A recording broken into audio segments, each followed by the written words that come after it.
नमस्कार साथियों, चलते हैं आज हम बायोलॉजी की 4th क्लास में। इसकी 3rd क्लास हो चुकी है। 150 क्वेश्चन आपके कंप्लीट हो चुके हैं। चलिए 50 क्वेश्चन फिर से हम करते हैं 4th क्लास में, जिसका फर्स्ट क्वेश्चन है।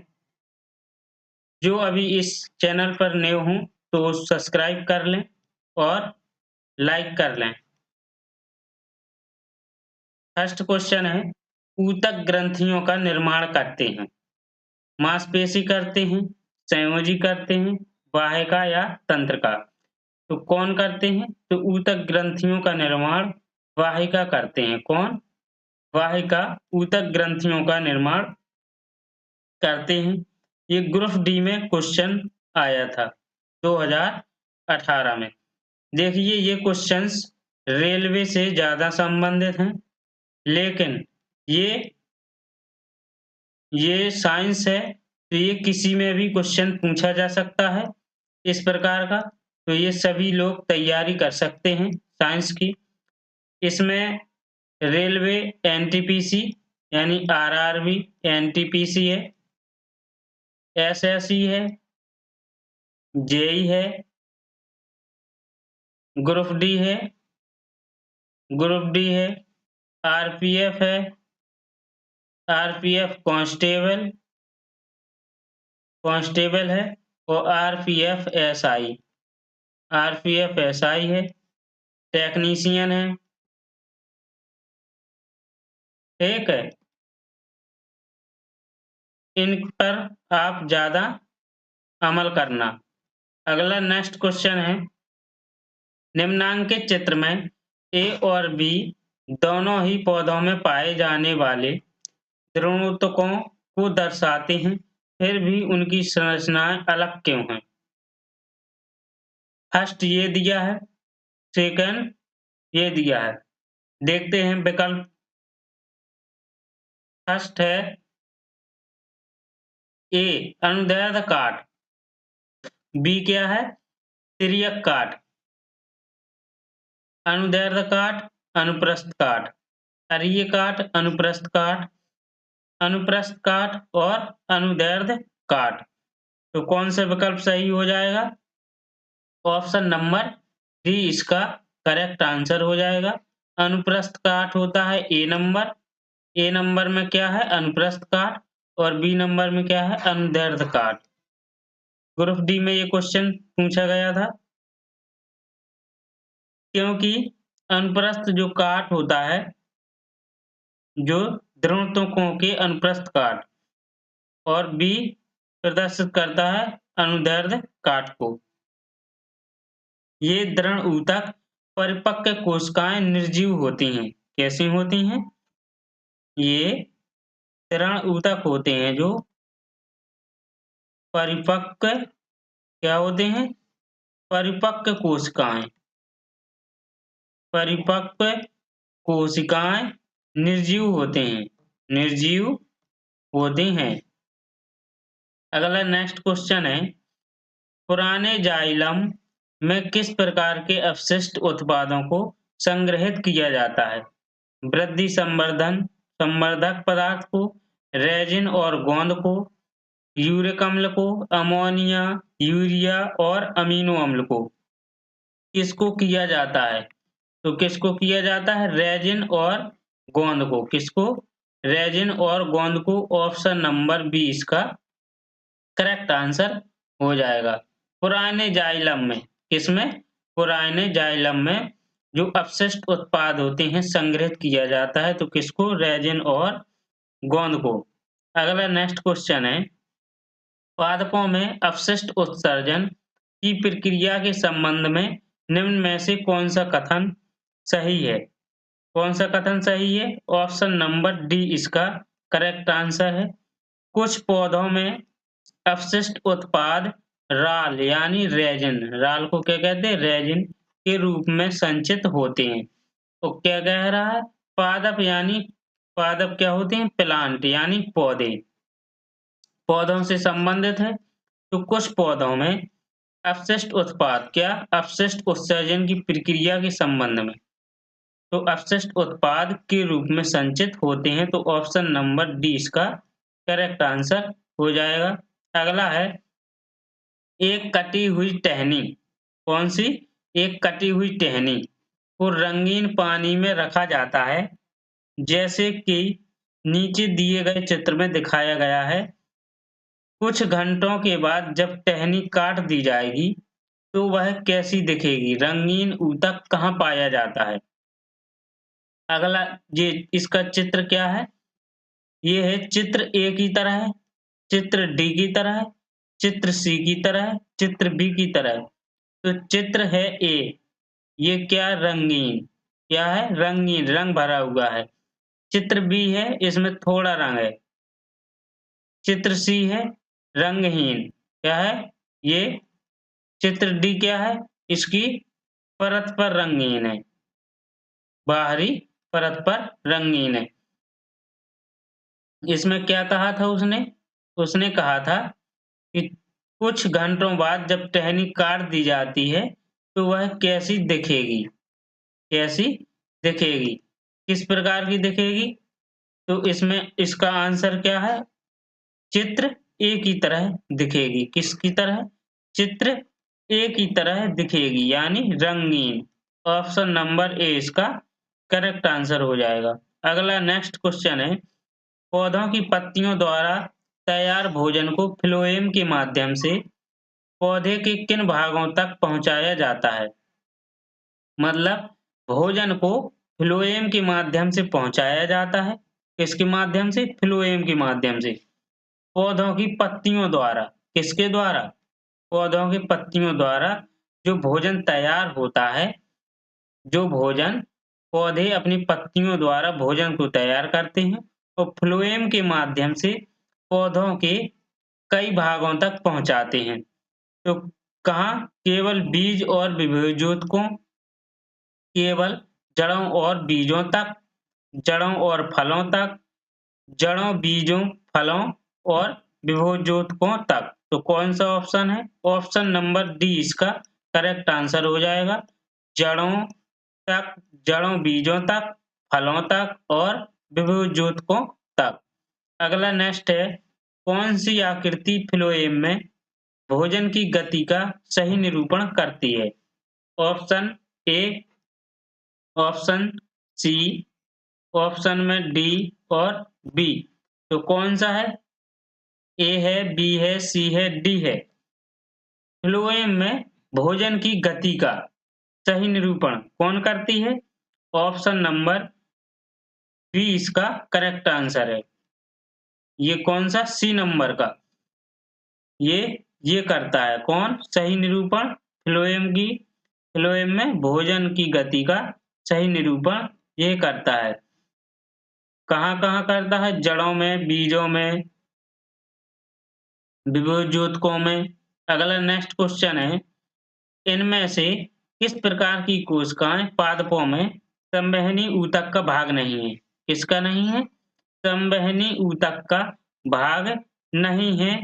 किस प्रकार की कोशिकाएं? कोलेनकाइमा, वाहिका, संवाहिका, पेरेनकाइमा। तो किस प्रकार की कोशिका नहीं है संवहनी ऊतक का भाग? तो कोलेनकाइमा संवहनी ऊतक का भाग नहीं है। Option number A correct answer हो जाएगा। ए करेक्ट आंसर हो जाएगा। अगला नेक्स्ट क्वेश्चन है फ्लोएम के माध्यम से परिवहन के बारे में निम्नलिखित में से कौन सा कथन असत्य है? इसमें असत्य बताना है किसके? फ्लोएम के माध्यम से परिवहन के बारे में। ऑप्शन नंबर सी इसका करेक्ट आंसर हो जाएगा। कौन सा? Option number C. फ्लोएम में परिवर्तन, परिवहन। क्या? फ्लोएम में परिवहन जीडीपी, सॉरी जीटीपी, जीटीपी और सीटीपी। क्या? जीटीपी और सीटीपी का उपयोग होता है किसमें? फ्लोएम के परिवहन में जीटीपी और सीटीपी का उपयोग होता है। यही कथन असत्य है। अगला नेक्स्ट क्वेश्चन है पौधे अपने अपशिष्ट उत्पादों को किन विभिन्न भागों में संग्रहित करते हैं? रसधानियों में, छाल और लाइसोसोम में, पत्तियों में लाइसोसोम और अवर्णक लवक में, लाइसोसोम फलों और अवर्णीय लवक में, पत्तियों, रसधानियों और पुराने जाइलम में। तो किस में करती हैं वह? पौधे अपने अपशिष्ट उत्पादों को, किसको? अपने अपशिष्ट उत्पादों को किन भागों में संग्रहित यानी इकट्ठा करती हैं? तो कहाँ करती हैं? पत्तियों में, रसधानियों यानी रक्तकाओं में और पुराने जाइलम में। तो ऑप्शन नंबर डी इसका करेक्ट आंसर हो जाएगा। नेक्स्ट है फ्लोएम पौधों का संवहनी ऊतक है। क्या? फ्लोएम पौधों का संवहनी ऊतक है जो किसका परिवहन करता है? गैसों का, पोषकों का, जल का या ऑक्सीजन का? तो किसका करता है फ्लोएम? ये करता है पोषकों का। किसका? फ्लोएम पोषकों का। ऑप्शन नंबर डी इसका करेक्ट आंसर हो जाएगा। जो फ्लोएम पौधों का संवहनी ऊतक है और जो पोषकों का परिवहन करता है। क्या करता है? पोषकों का परिवहन। फ्लोएम क्या है? एक सजीव ऊतक है। फ्लोएम कौन सा ऊतक है? एक सजीव ऊतक है फ्लोएम। अगला है नेक्स्ट, निम्नलिखित में से किसकी उपस्थिति जटिल पादपों का एक विशिष्ट गुण है? किसकी उपस्थिति एक जटिल पादपों का विशिष्ट गुण है जिसने स्थलीय वातावरण में उनके अस्तित्व को संभव बनाया है? उनके अस्तित्व को संभव बनाया है। दृढ़ोतक ऊतक, संवहनी ऊतक, विभज्योतकी ऊतक, मृदूतक ऊतक। तो कौन सा इसका करेक्ट आंसर हो जाएगा? किसकी उपस्थिति जटिल पादपों का विशिष्ट गुण है? तो किसकी उपस्थिति है? संवहनी ऊतक। संवहनी ऊतक विशिष्ट संवहनी ऊतक जटिल पादपों का एक विशिष्ट गुण है। ऑप्शन नंबर सी इसका करेक्ट आंसर हो जाएगा। सी इसका करेक्ट आंसर हो जाएगा क्योंकि संवहनी ऊतक प्राथमिक घटक जाइलम और फ्लोएम है। क्या है? क्या है? संवहनी ऊतक के प्राथमिक घटक हैं जाइलम और फ्लोएम है। ये संवहनी ऊतक में कोशिकाएं कैसी पाई जाती हैं? कोशिकाएं कैसी पाई जाती हैं संवहनी ऊतक में? तो कोशिकाएं क्या? कोशिकाएं लंबी और पतली पाई जाती हैं। कैसी पाई जाती हैं? लंबी और पतली पाई जाती हैं। नेक्स्ट है क्या है? सामान्यतः प्राणियों की तुलना में पादपों को कम ऊर्जा की आवश्यकता होती है। प्राणियों की तुलना में पादपों को यानी पौधों को कम ऊर्जा की आवश्यकता होती है। इसके मुख्य कारण निम्नलिखित हैं। ऊतकों में बड़े अनुपात में मृत कोशिकाओं की उपस्थिति, गतिशीलता की अनुपस्थिति, पादप अपना भोजन स्वयं संश्लेषण करते हैं। श्वसन के दौरान पादप ऑक्सीजन मुक्त करते हैं। क्या करते हैं? ऑक्सीजन मुक्त करते हैं। ऑप्शन ए और सी दोनों, ए और डी दोनों, ए और बी दोनों, बी और सी दोनों। तो कौन सा इसका सही हो जाएगा? ऑप्शन नंबर बी इसका करेक्ट आंसर हो जाएगा। ए और बी दोनों, क्योंकि ये मृत कोशिकाएं पाई जाती हैं पादपों में, जिसमें कम ऊर्जा की आवश्यकता उसमें, क्योंकि उसमें मृत कोशिकाएं पाई जाती हैं। बी गतिशीलता की अनुपस्थिति होती है। क्या होती है? गतिशीलता की अनुपस्थिति होती है। अगला नेक्स्ट है, निम्नलिखित में से कौन से उत्सर्जी उत्पाद पौधों के पुराने जाइलम में संग्रहित होता है? तो कौन सा उत्पाद होता है? राल। क्या होता है? राल। ऑप्शन नंबर ए इसका करेक्ट आंसर हो जाएगा। अगला नेक्स्ट क्वेश्चन है, पादपों में रेजिन और गोंद विशेषकर किसमें संचित होते हैं? किसमें संचित होते हैं? पुराने जाइलम में। किसमें? पुराने जाइलम में। ऑप्शन नंबर डी इसका करेक्ट आंसर हो जाएगा। अगला नेक्स्ट क्वेश्चन क्या है, निम्नलिखित में से कौन सा कथन फ्लोएम के संबंध में सही है? कौन सा कथन फ्लोएम के संबंध में सही है? फ्लोएम की सभी कोशिकाओं में छिद्रित दीवारें होती हैं। छिद्रित दीवारें होती हैं। फ्लोएम में चलनी नलिकाएं मृत कोशिकाओं से बनी होती हैं। फ्लोएम का परिवहन एक दिशीय होता है। फ्लोएम प्रकाश संश्लेषक उत्पादों को पत्तियों से पौधों के अन्य भागों तक ले जाता है। तो ऑप्शन नंबर डी इसका करेक्ट आंसर हो जाएगा। करेक्ट आंसर हो जाएगा। फ्लोएम प्रकाश संश्लेषक उत्पादों को पत्तियों से पौधों के अन्य भागों तक ले जाता है। क्या करता है? जो पत्तियों से पौधे भोजन बनाते हैं, उस भोजन को फ्लोएम पौधों के कई भागों तक मानी प्रत्येक भागों तक ये ले जाता है। नेक्स्ट क्वेश्चन क्या है? तो नेक्स्ट है, निम्न में से कौन सा प्रकाश संश्लेषक के उत्पादों का पत्तियों से पादप के अन्य भागों तक परिवहन करता है? वो कौन करता है? यानी फ्लोएम। वही क्वेश्चन था, कौन करता है? फ्लोएम करता है। अगला नेक्स्ट क्वेश्चन क्या है? नेक्स्ट है, चालनी पट्टिकाएं। क्या चालनी पट्टिकाएं किस में पाई जाती हैं? ऑप्शन नंबर ए फ्लोएम नलिकाओं कोशिकाओं, फ्लोएम सहचर कोशिकाओं, फ्लोएम तंतु कोशिकाओं, फ्लोएम पैरेन्काइम कोशिकाओं। तो इसका कौन सा आंसर हो जाएगा? ऑप्शन नंबर ए फ्लोएम नली कोशिकाएं। फ्लोएम नली कोशिकाएं। ऑप्शन नंबर ए इसका करेक्ट आंसर हो जाएगा। नेक्स्ट है, चालनी पट्टिकाएं। कहाँ चालनी पट्टिकाएं किसमें पाई जाती हैं? फ्लोएम नली कोशिकाओं में। नेक्स्ट है, पादपों में अपशिष्ट, पादपों यानी पौधों में अपशिष्ट उत्पादों के संग्रहण से, अपशिष्ट जो उत्पाद होते हैं उनके संग्रहण से हेतु इनमें से किस स्थान का उपयोग किया जाता है?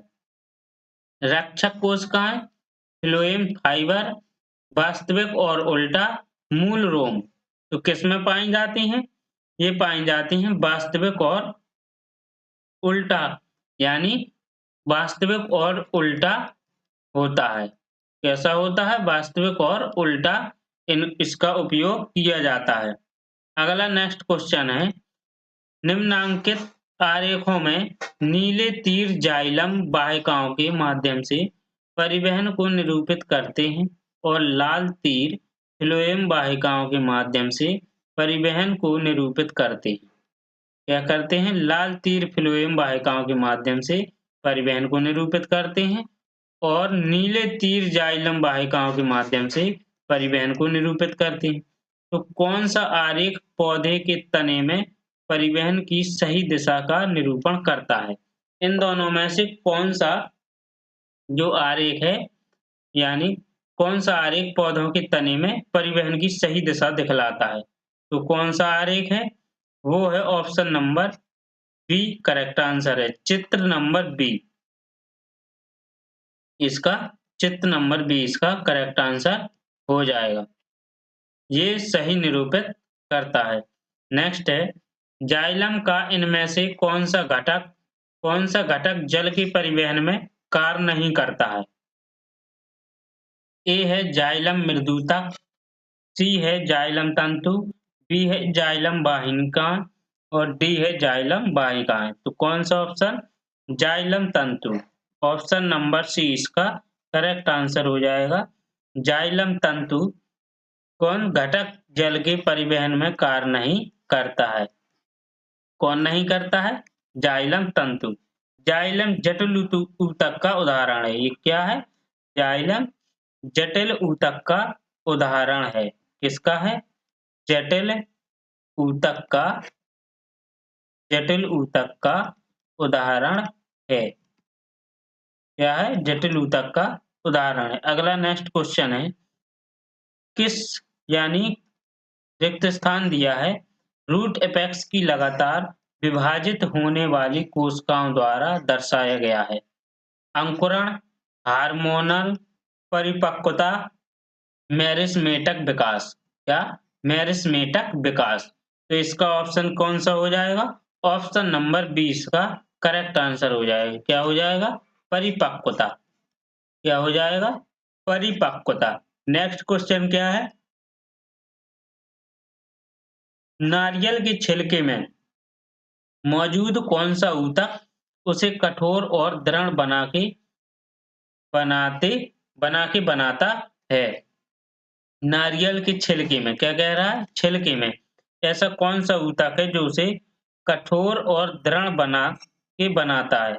पेरेन्काइमा, रक्षी कोशिकाएं, स्क्लेरेन्काइमा, कोलेनकाइमा। कौन सा ऊतक है? तो वो है B number, option number B इसका करेक्ट आंसर हो जाएगा। स्क्लेरेन्काइमा कौन है? स्क्लेरेन्काइमा जो ऊतक है जो नारियल के छिलके में होता है और उसे कठोर और दृढ़ बनाता है। नेक्स्ट क्वेश्चन है, जाइलम के कौन से तत्व मृत कोशिकाओं से बने होते हैं?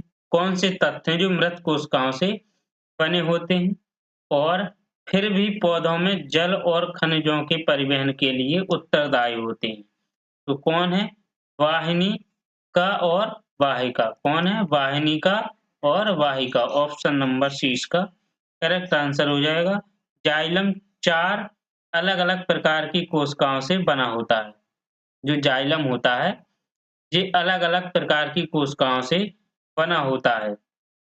अर्थात वाहिनिका, वाहिकाएँ। कौन? वाहिनिका और वाहिकाएँ जाइलम तंतु, इससे जाइलम तंतु और दारू मृदुतक और दारू मृदुतक। इससे 4 प्रकार की कोशिकाओं से ये बना होता है। कौन? जाइलम। ओके, अगला नेक्स्ट क्वेश्चन क्या है? नेक्स्ट है, पौधों में विभज्योतक ऊतक की कोशिकाएं एक ऐसी प्रक्रिया से गुजरती हैं जो विभज्योतक ऊतक की कोशिकाएं होती हैं, ऐसी प्रक्रिया से गुजरती हैं जिसमें वे विभाजित होने की क्षमता खो देती हैं तथा एक स्थायी आकृति और आकार ग्रहण कर लेती हैं और एक विशिष्ट कार्य करने के लिए विशेषीकृत हो जाती हैं। इस प्रक्रिया को किस नाम से जाना जाता है? तो किस नाम से जाना जाता है? पुनर्जनन। क्या? किस नाम से? पुनर्जनन के नाम से जाना जाता है। क्या कह रहा है? एक स्थायी आकृति और आकार ग्रहण कर लेती हैं और विशिष्ट कार्य करने के लिए विशेषीकृत हो जाती हैं। इस प्रक्रिया को पुनर्जनन प्रक्रिया कहते हैं। नेक्स्ट क्वेश्चन है, एक लंबा वृक्ष जो अपने अपशिष्ट उत्पादों को कहाँ संग्रहित कर सकता है? जो एक लंबा वृक्ष होता है वह अपने अपशिष्ट उत्पादों को कहाँ संग्रहित करता है? पुराने जाइलम में, हार्डवुड में, पुरानी जड़ों में, अंतरकोशिकीय अंतरालों में, छाल के ऊतक में। किस में करता है ये? तो ये ऑप्शन नंबर इसका कौन सा आंसर हो जाएगा? इसका ऑप्शन आंसर क्या हो जाएगा? ऑप्शन नंबर ए इसका करेक्ट आंसर हो जाएगा। किसमें? पुराने जाइलम यानी हार्डवुड में। किसमें? पुराने जाइलम यानी हार्डवुड में। ऑप्शन नंबर ए इसका करेक्ट आंसर हो जाएगा। अगला नेक्स्ट क्वेश्चन है, किसी पादप में मोटी कोशिका। क्या? किसी पादप में मोटी कोशिका भित्ति वाली ऐसी कोशिकाएं हमें कहाँ मिल सकती हैं? कहाँ मिल सकती हैं? तो कहाँ मिल सकती हैं? बाह्य त्वचा में, विभज्योतक में या जाइलम में या फ्लोएम में। तो कहाँ पर मिलती हैं? तो वह मिलती हैं, इसका आंसर क्या हो जाएगा? ऑप्शन नंबर डी इसका करेक्ट आंसर हो जाएगा। फ्लोएम में, पादप में यानी मोटी कोशिका भित्ति जो होती है सेल वॉल, वही कोशिकाएं हमें फ्लोएम में भी मिलती हैं जो पादप में होती हैं। नेक्स्ट क्वेश्चन क्या है? मृदुतक पौधों में सामान्यतः पाए जाने वाला सरल स्थायी ऊतक है। कुछ पौधों में इसे हरित ऊतक और वायुतक क्यों कहा जाता है? और वायुतक क्यों कहा जाता है? तो क्यों कहा जाता है? इसका आंसर क्या होगा? फर्स्ट नंबर है, हरित ऊतक इनमें प्रकाश संश्लेषण के लिए पत्तियों में यानी क्लोरोफिल पाया जाता है। वायुतक इनमें वायु अवकाश होते हैं और ये तैरने में उनकी सहायता करते हैं। बी है, हरित ऊतक यह पौधों का सहारा देता है। वायु तक इनमें प्रकाश संश्लेषण के लिए क्लोरोफिल पाया जाता है। तीसरा है हरित ऊतक, इसमें वायु अवकाश होते हैं और ये तैरने में उनकी सहायता करते हैं। वायु तक यह यांत्रिक सहायता प्रदान करता है। डी है हरित ऊतक, इनमें वायु अवकाश होते हैं और ये तैरने में उनकी सहायता करते हैं। वायु तक इनमें प्रकाश संश्लेषण के लिए क्लोरोफिल पाया जाता है। तो ऑप्शन नंबर ए इसका करेक्ट आंसर हो जाएगा। कौन सा? ए इसका करेक्ट आंसर हो जाएगा। हरित ऊतक, इनमें प्रकाश संश्लेषण के लिए यानी पत्तियों में क्लोरोफिल पाया जाता है और वायु तक इनमें वायु अवकाश यानी जलीय पौधों में होते हैं और ये तैरने में सहायता करते हैं। और अगला क्वेश्चन है पौधों द्वारा उत्सर्जित होने वाले अपशिष्ट उत्पाद गोंद और राल पौधों के किस भाग में संग्रहित होते हैं? जो उत्सर्जित होने वाले अपशिष्ट उत्पाद हैं गोंद और राल पौधों के किस भाग में संग्रहित होते हैं? किस भाग में संग्रहित होते हैं? तो वह होते हैं पुराने जाइलम में। किसमें? पुराने जाइलम में। ऑप्शन नंबर सी इसका करेक्ट आंसर हो जाएगा। नेक्स्ट क्वेश्चन है निम्नांकित चित्र में चित्र पौधों में फ्लोएम ऊतक की एक काट को दर्शाता है। कौन सा नामांकन छिद्रित दीवारों वाले उस भाग को दर्शाता है जो परिवहन में सहायक हैं? क्या है? परिवहन में सहायक हैं। क्या है? परिवहन में सहायक। ये दर्शाया गया है ए, ये बी और ये सी और ये डी। तो कौन सा सही होगा इसका? ऑप्शन नंबर कौन सा? ये ए। ऑप्शन नंबर ए यानी B. Option number B. Option number B इसका करेक्ट आंसर हो जाएगा। तो बी किस में है? ऑप्शन नंबर ए में है। तो बी इसका करेक्ट आंसर हो जाएगा। अगला नेक्स्ट क्वेश्चन क्या है? नेक्स्ट है इनमें से कौन सा जाइलम का एक घटक नहीं है? कौन सा जाइलम का एक घटक नहीं है? वाहिका, सहचर कोशिका, वाहिनिका, मृदुतक। तो कौन सा नहीं है इनका घटक? सहचर कोशिका जाइलम का एक घटक नहीं है। ऑप्शन नंबर सी इसका करेक्ट आंसर हो जाएगा। भोजन के संग्रहण के लिए जाइलम की कौन सी कोशिकाएं उत्तरदायी होती हैं? संग्रहण के लिए कौन सी कोशिकाएं उत्तरदायी होती हैं? तो कौन सी कोशिकाएं उत्तरदायी होती हैं? पेरेनकाइमा। कौन सी? पेरेनकाइमा ये कोशिकाएं उत्तरदायी होती हैं। ऑप्शन नंबर डी इसका करेक्ट आंसर हो जाएगा।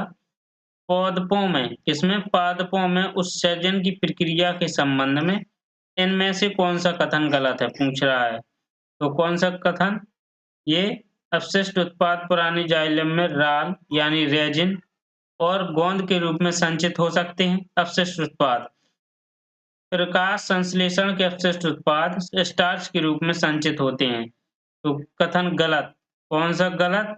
ऑप्शन नंबर बी इसका गलत आंसर हो जाएगा। तो इसका आंसर क्या हो जाएगा? Option number B.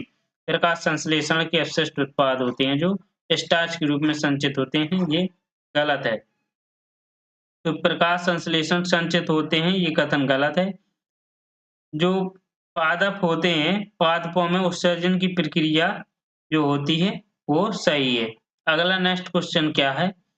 निम्न में से कौन सा पशु ऊतक प्रकार नहीं है? पशु ऊतक प्रकार नहीं है यानी एनिमल कौन? Animal tissue. Animal tissue meristematic ऊतक, पेशी ऊतक, त्वचीय ऊतक, संयोजी ऊतक। तो कौन सा करेक्ट हो जाएगा? मेरिस्मेटिक ऊतक। ऑप्शन नंबर ए इसका करेक्ट आंसर हो जाएगा। पशु ऊतक का प्रकार नहीं है यानी एनिमल टिश्यू का प्रकार नहीं है। एनिमल टिश्यू के प्रकार कौन है? त्वचीय ऊतक, संयोजी ऊतक और पेशी ऊतक। नेक्स्ट है किसी पौधे का कौन सा भाग है पौधे की जड़ों से पौधे के शेष भागों में जल का परिवहन करता है? यानी पौधे का ऐसा कौन सा भाग है जो पौधे की जड़ों से पौधे की जड़ों से और पौधे के शेष भागों में जल का परिवहन करता है? तो वो कौन करता है? वो करता है जाइलम ऊतक। कौन करता है? जाइलम जो होता है वो पौधे के अन्य भागों तक उसे पहुंचाता है, भोजन को या जल को। अगला नेक्स्ट क्वेश्चन है, पौधे का कौन सा हिस्सा पानी और खनिज के परिवहन को सक्षम करता है? ऐसा कौन सा हिस्सा है जो पानी को और खनिज को परिवहन के सक्षम करता है? तो वो कौन है? जाइलम। कौन है? जाइलम। ऑप्शन नंबर सी इसका करेक्ट आंसर हो जाएगा। नेक्स्ट क्वेश्चन है, मृदुतक और स्थूल ऊतक किन ऊतकों के प्रकार हैं? संवहन, स्थायी, यांत्रिक या तंत्र का? तो मृदुतक और स्थूल ऊतक, क्या मृदुतक और स्थूल ऊतक किनके हैं? तो ऑप्शन नंबर सी इसका करेक्ट आंसर हो जाएगा। सरल ऊतक के प्रकार हैं मृदुतक और स्थूल ऊतक सरल ऊतक के प्रकार हैं, सरल स्थायी के प्रकार हैं। नेक्स्ट है, पादप ऊतकों के संबंध में इनमें से कौन सा कथन गलत है? कौन सा कथन गलत है? जाइलम जल और खनिजों का परिवहन करता है। जाइलम जल और खनिजों का परिवहन करता है। जाइलम और फ्लोएम, जाइलम और फ्लोएम जटिल ऊतक हैं। फ्लोएम भोजन को पत्तियों से पौधों के अन्य भागों तक पहुंचाता है। जाइलम में सामग्री दोनों दिशाओं में, क्या जाइलम में जो सामग्री होती है वो दोनों दिशाओं में स्थानांतरित हो सकती है। इसका कौन सा आंसर हो जाएगा? ऑप्शन नंबर डी इसका करेक्ट आंसर हो जाएगा। अगला नेक्स्ट क्वेश्चन क्या है? नेक्स्ट है, ऊतक संवहन पूल बनाते हैं। ऊतक संवहन पूल बनाते हैं। कौन सा पूल बनाते हैं? कौन से जो ऊतक हैं जो पूल बनाते हैं? जाइलम और स्थूल कोण, क्या जाइलम और स्थूल कोण, जाइलम और मृदुतक, जाइलम और फ्लोएम, जाइलम और दृढ़ ऊतक। तो कौन बनाते हैं? वो बनाते हैं जाइलम और फ्लोएम है वो। ऑप्शन नंबर सी इसका करेक्ट आंसर है। जाइलम और फ्लोएम ऊतक संवहन पूल बनाते हैं। क्या बनाते हैं? संवहन पूल। अगला नेक्स्ट क्वेश्चन है, निम्न में से कौन सा ऊतक है जो युग्म संवहनी बंडल का गठन करता है? इनमें से कौन सा ऊतक युग्म संवहनी बंडल का गठन करता है? क्या करता है? युग्म संवहनी बंडल का गठन करता है। तो कौन? ऑप्शन नंबर 20 का करेक्ट आंसर हो जाएगा। कौन सा? ऑप्शन नंबर 20 का करेक्ट आंसर हो जाएगा। फ्लोएम और जाइलम ये युग्म संवहनी बंडल का गठन करते हैं। नेक्स्ट क्वेश्चन है, फ्लोएम रिक्त स्थान दिया है। फ्लोएम के अतिरिक्त निम्नलिखित में से अन्य सभी से मिलकर बना है। क्या बना है? फ्लोएम और चलनी नलिकाएं, सहकोशिका, फ्लोएम वाहिका, फ्लोएम तंतु। तो कौन है? फ्लोएम वाहिका जो होती है, कौन? फ्लोएम वाहिका जो होती है। फ्लोएम वाहिका के अतिरिक्त निम्नलिखित में से अन्य सभी से मिलकर बना है। ऑप्शन नंबर 20 का करेक्ट आंसर हो जाएगा। कौन सा स्थायी ऊतक है जो एक पौधे को कठोर और मजबूत बनाता है? ये स्थायी ऊतक का एक प्रकार है इसमें जो पौधे को कठोर और मजबूत बनाता है। तो कौन सा स्थायी ऊतक है? वो है स्क्लेरेनिकाइमा। स्क्लेरेनिकाइमा। ऑप्शन नंबर बी इसका करेक्ट आंसर है। जो स्थायी ऊतक का प्रकार है वो पौधे को कठोर और मजबूत बनाता है। अगला नेक्स्ट क्वेश्चन है, निम्नलिखित में से कौन सा पौधों को बाह्य त्वचा का कार्य नहीं है? पौधे की बाह्य त्वचा का कार्य नहीं है। कौन नहीं है? पौधों को संरक्षित रखना, रोमों की सहायता से वायु की स्थिर रोधन परत तैयार करना, बाष्पोत्सर्जन को नियंत्रित करना, प्रकाश संश्लेषण करना। तो इसका आंसर क्या हो जाएगा? ऑप्शन नंबर डी इसका करेक्ट आंसर हो जाएगा। प्रकाश संश्लेषण करना पौधों की बाह्य त्वचा का ये कार्य नहीं है। कौन नहीं है? प्रकाश संश्लेषण करना। प्रकाश संश्लेषण करना। अगला नेक्स्ट क्वेश्चन है, स्थायी ऊतकों के निर्माण के लिए एक स्थायी संरचना, आकार और क्रिया अपनाने की प्रक्रिया को क्या कहा जाता है? विभेदन, विचरण, विरचन, एकीकरण या खटीकरण तो क्या कहते हैं? विभेदन। ऑप्शन नंबर ए इसका करेक्ट आंसर हो जाएगा। जो स्थायी ऊतक हैं उनके निर्माण के लिए, किनके? स्थायी ऊतकों के निर्माण के लिए एक स्थायी संरचना, आकार और क्रिया अपनाने की, इसकी आकार बनाता है और क्रिया करता है, जो प्रक्रिया को कहा जाता है विभेदन प्रक्रिया। नेक्स्ट क्वेश्चन, किस कोशिकाओं को कौन सी कोशिकाएं हैं जो कोनों पर अनियमित रूप से मोटी होती हैं? इनमें से कौन सी एक कोशिकाएं हैं जो कोनों पर अनियमित रूप से मोटी होती हैं? स्थूल कोण ऊतक, मृदु ऊतक, दृढ़ ऊतक, वायुतक। तो कौन है? वो है स्थूल कणोतक। कोलेन काइमा की कोशिकाएं जो होती हैं, कोलेन काइमा की कोशिकाएं कोनों पर अनियमित रूप से मोटी होती हैं। ऑप्शन नंबर ए इसका करेक्ट आंसर हो जाएगा।